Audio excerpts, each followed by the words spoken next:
E aí, galera, tudo bem com vocês? Estamos aqui para mais uma videoaula. Galera, o tema dessa videoaula é proteção do complexo dentino pulpar. Eu vou dividir essa videoaula em duas para não ficar muito maçante, para ficar mais fácil, né, de conseguir entender o conteúdo completo. Então, essa é a parte 1. Vamos lá, o que eu vou explicar para vocês? Primeiramente, eu vou explicar para vocês as importâncias, né, da gente minimizar os traumas na hora que a gente vai fazer um preparo para fazer uma restauração, a diferença entre material base e material forrador, e depois vou explicar para vocês também as principais características dos dois materiais que a gente mais utiliza para fazer a proteção do complexo dentino pulpar, que é o cimento de ionômero de vidro e o hidróxido de cálcio. Então, se você quer aprender esses temas, fica até o final dessa videoaula. Bora lá. Antes de tudo, chegou um paciente no nosso consultório, vamos ter que fazer umas restaurações. Primeiramente, importante fazer o correto diagnóstico. Por que é importante fazer o correto diagnóstico? A gente tem que avaliar o tamanho dessa restauração, tem que avaliar quais tecidos que já estão comprometidos, tem que avaliar a saúde do dente em geral, para a gente conseguir fazer uma restauração e ter sucesso. Segunda dica, a gente tem que fazer a remoção do agente agressor de forma completa. Ou seja, a gente não pode deixar bactérias ali para futuramente causar uma microinfiltração e causar um novo problema e o paciente voltar reclamando para a gente que a gente não fez a restauração dele direito. Então, é importante a remoção do agente agressor de forma completa. O que eu quero dizer com isso? A gente vai ter que fazer a remoção da dentina e esmalte que está afetada de forma completa.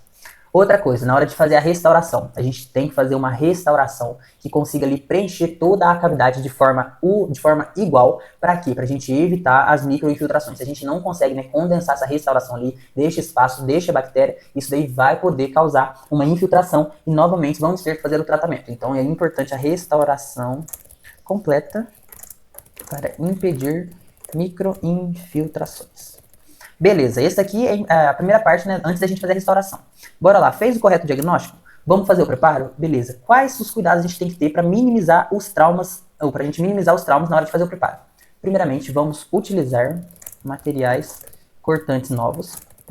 Porque pensa o seguinte, a gente vai fazer uma restauração, a gente tá com uma broca ali que tá velha, não tá cortando, a gente tem que fazer uma maior pressão, isso vai causando um trauma ali, vai causar um superaquecimento, então é importante a gente usar materiais cortantes novos, verificar como está a saúde da nossa broca. Segundo passo, é importante a gente ter uma refrigeração abundante, para evitar que a gente tenha um aquecimento ali, e isso vai causar um novo problema. Então, refrigeração abundante, importante, a gente tem que aplicar a menor pressão possível, por isso é importante de estar com umas broquinhas novas. Quando a gente vai fazer a restauração, a gente faz esse movimento, né? A gente não pode pegar e fazer igual uma parafusadeira e ir perfurando tudo. Então a gente vai aplicando ali a menor pressão, corta, vai avaliando. Então esse é um cuidado importante. Também temos que promover a hidratação da dentina, da cavidade, não só da dentina, da cavidade de forma completa. Ou seja, para a gente manter essa hidratação da cavidade de forma completa, a gente vai evitar usar a seringa tríplice com ar de uma forma direta, de uma forma que pode ali estar ressecando a dentina. Então a gente tem que minimizar essa secagem para a gente não ter uma desidratação da dentina. Outro cuidado importante. Beleza, fizemos o diagnóstico, estamos com os materiais preparados para a gente evitar trauma na hora do preparo. Quais os materiais forrador possíveis que a gente tem para usar? Tem dois materiais, e vou explicar a primeira diferença, né, dos materiais forrador e base. Qual que é a principal diferença entre material forrador e base?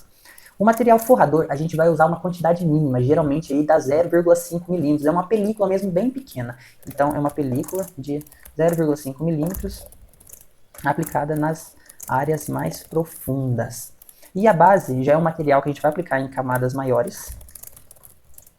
Além da gente aplicar em camadas maiores, a gente consegue minimizar a quantidade de restauração que a gente vai utilizar. Porque a resina, né, a gente tem o tempo de contração, então se a gente consegue colocar uma camada por baixo ali, um material mais parecido com a dentina, e a gente vem com a resina por cima, a gente consegue evitar essa contração da resina. Então a gente minimiza a quantidade de material restaurador e evita ser pego pela contração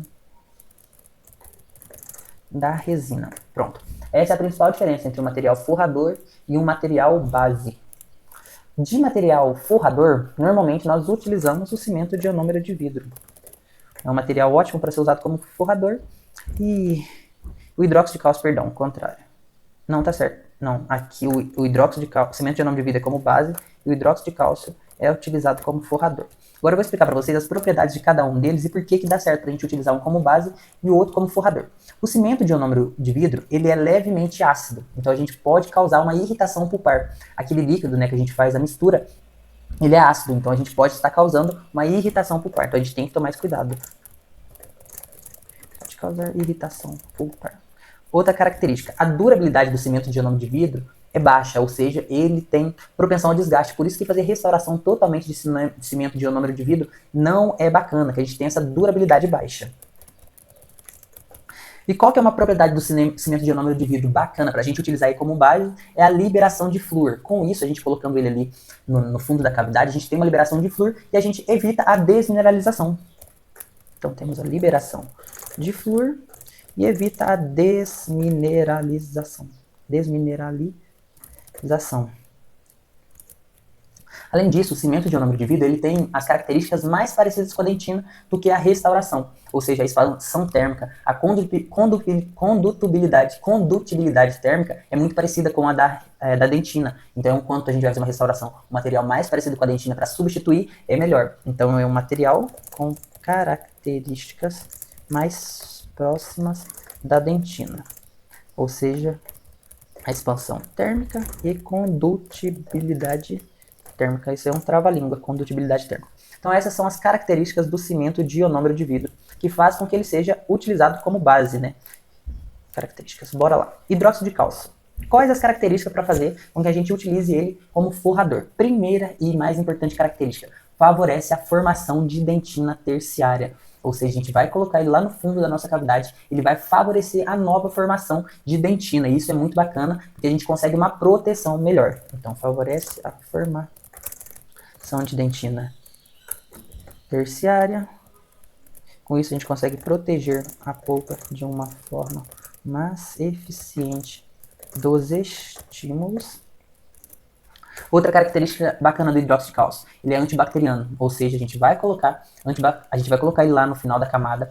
Com isso, a gente vai ter ali, se ficou algum restinho de cárie, alguma bactéria, que a gente não ficou com medo de tirar na hora da broca, será que eu estou perto da polpa? Então, a gente colocando o hidróxido de cálcio lá como forrador, a gente vai ter essa característica antibacteriana, né, para ajudar a gente na hora da restauração. Bacterianas. Agora, as características ruins do hidróxido de cálcio. Ele também não é um material muito resistente, né? Ele é solúvel em água, então a gente não pode deixar o hidróxido de cálcio nas bordas. Vou desenhar para vocês. Até esqueci de desenhar para vocês, vamos dar um resuminho então. Explicar para vocês a diferença de base e forrador, né? Vou desenhar aqui. Ó. Forrador seria utilizar uma camada assim, e a base a gente utilizaria uma camada aqui, ó. Por exemplo, a gente está aqui em laranja. Isso é a diferença de base e forrador. Agora eu vou explicar para vocês.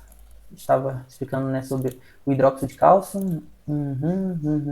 Tá. A gente vai fazer a restauração aqui. Vou fazer uma cavidade maior. A gente vai fazer uma restauração aqui. O que acontece? O hidróxido de cálcio é o vermelhinho. A gente só tem que colocar ele nessa região. Se a gente deixar hidróxido de cálcio nessas paredes aqui, ó, ele é solúvel em água. Então, na hora que a gente for fazer a restauração com a resina, colocar aqui, a gente não vai ter uma adesão bacana, e como ele é solúvel em água, vai causar infiltrações nessas duas regiões. Então é importante, depois da gente fazer a aplicação do hidróxido de cálcio, a gente limpar bem as paredes circundantes, onde vai receber a resina. Então vou deixar anotado aqui, ele é solúvel em água, não pode deixar nas paredes onde será feita a restauração. Pronto, galera, essas são as principais características do hidróxido de cálcio e do cimento de ionômero de vidro. É bastante coisa, né, mas se fosse pra gente pegar aí, ó, principal característica, liberação de flúor do cimento de ionômero de vidro, utilizado como base, hidróxido de cálcio, favorece a formação da dentina terciária, a gente vai usar ele como forrador. Deixa eu deixar até grifado aqui pra vocês, quem quiser o resuminho, galera, eu vou deixar aí pra vocês na descrição o link pra vocês pegar. Perfeito, então, galera. A principal diferença entre material, forrador e base expliquei para vocês, a importância de minimizar os traumas e a importância de fazer um correto diagnóstico. Galera, então essa foi a parte número 1 dessa videoaula. Agora a videoaula de número 2 eu vou explicar para vocês os tipos de cavidade e qual conduta que a gente vai utilizar de acordo com isso aqui que eu passei para vocês. Então, bora lá para a videoaula de número 2.